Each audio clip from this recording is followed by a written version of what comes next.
Chuqur nafas olamiz. Nafasimizni ushlab sekin chiqaramiz.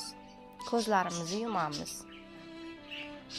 Xayolan o'zingizni boshingiz ichida turganingizni tasavvur qiling. Va tasavvur qiling, bo'yningiz ichida zina bor. Boshingiz va qalbingizni ulaydigan. O'sha zinadan sekin tushing. Qalbingizga xuddi podvalga tushgandek. Qalbingizni his qiling. Qalbingizda hech qanday himoya yo'q, ustunlar yo'q, nurab yotibdi. Yoki zax, yoki qorong'u. Uzoqdan tangadek yorug'likni ko'ring. U yorug'likka yaqinlashing. Eshik tirqishidan tushayotgan quyosh nuri ekan. Eshigi dastaklaridan ushlab o'zingizga qaratib oching. Yuzingizga iliq quyosh nuri bilan mayin shabada urildi. Boqqa chiqib qoldingiz. Chiqing. Oppoq favvoralar, qushlar, daraxtlar, gullar o'sib yotgan, havosi musaffo bo'lgan bog'. His qiling. Boqqa chiqqaningizda nimani his qildingiz? Qalbingiz qanaqa holatda? Endi uzoqdan otangizni chaqiring. Otangiz yaqinlashib kelyapti. Xafa. Juda ham xafa sizdan. Siz ham dadangizdan xafasiz. Salomlashing. Nimaga norozisiz deb ayting. Dadangiz noroziligining sababini aytsin. Siz ana o'sha sababga olib kelgan, ana o'sha oqibatga olib kelgan sababni ayting. Bolaligingizda nimalar bo'lganini, nimaga dadangiz himoya qilishi kerak bo'lgan holatda sizni himoya qilmaganini, nimaga shunchalik ahvolga tushib qolganingizni, qanchalik qiynalayotganingizni, dadangiz muomalasidan, dadangiz sizni itarishidan, qanchalik iztirobdaligingizni yig'lang. Hamma aytishingiz kerak bo'lgan gaplarni ayting. Dadangiz ham hamma noroziligini aytsin. Sizdan nima kutganini, nimalarni o'ylaganini. Lekin siz dadangizni talablariga mos bo'la olmaganingizni, hamma narsa qilganingizni, lekin baribir dadangiz xohlagandek bo'la olmaganingizni, lekin astoydil harakat qilganingizni ayting. Qancha qiyinchiliklarni ko'rganingizni ayting. Dadangiz uchun eng yomon narsalarga ham chidaganingizni ayting. Turmushda bo'lgan paytingizda hammasini gaplashing, ichingizda hech narsa qolmasin.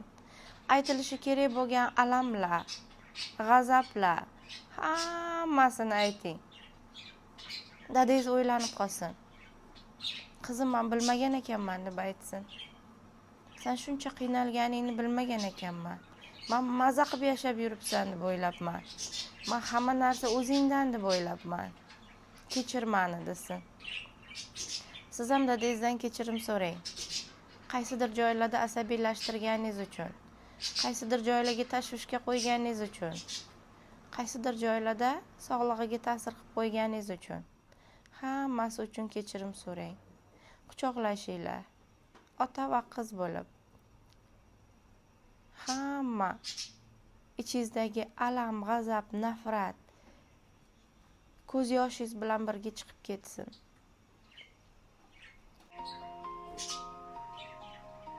Otangizga nisbatan mehr his qiling. O'sha jajjigina qizaloq bo'lgan paytingizda, sizni qanchalik yaxshi ko'rganini, qanchalik erkalatganini, hammasini boshqatdan his qiling. Himoya his qiling. O'sha kichkina paytingizda sizni yiqilish qo'lingizdan ushlab turgan paytlarini,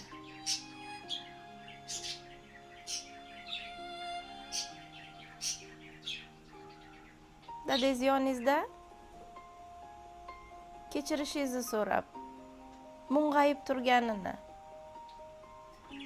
tushunganini, sizni his qilganini, hammasini siz ham his qiling.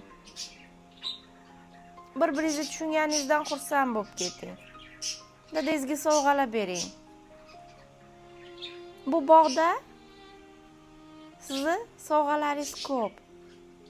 Chunki bu bog' sizni qalbingiz bog'i. Mashinalar podarka qiling. Pullar, uylar, chiroyli kiyimlar, dadangiz olishni xohlagan, ololmagan narsalari, qimmatbaho narsalar. Sayohatlar sovg'a qiling. Dadangiz xursand bo'lib ketsin. Hamma sizdan kutgan narsalarini olgandek. Hamma sizdan talab qilgan narsalarini olgandek ko'ngli to'lib ketsin. Bergan sovg'alaringiz bilan ovora bo'lib qolsin. Sovg'alarni ko'rib, atrofidan aylanib, siz endi boya chiqqan eshigingizga yaqinlashing. Eshigini oching-da, qalbingizga kiring. Qalbingiz qanday ko'rinishda? His qiling qalbingizni. Yorishdimi? Ustunlar paydo bo'ldimi? Himoya ustunlari. Nima paydo bo'ldi? Ko'ring. Xotirjamlik his qiling va qalbingizda qoling. Chuqur nafas olamiz. Chuqur nafas. Nafasimizni ushlab turamiz va sekin chiqaramiz. Yana chuqur nafas olamiz. Nafasimizni ushlab turib, sekin chiqaramiz. Chuqur nafas olamiz. Nafasimizni ushlab turamiz, sekin chiqaramiz. Ko'zlaringizni ochsangiz bo'ladi.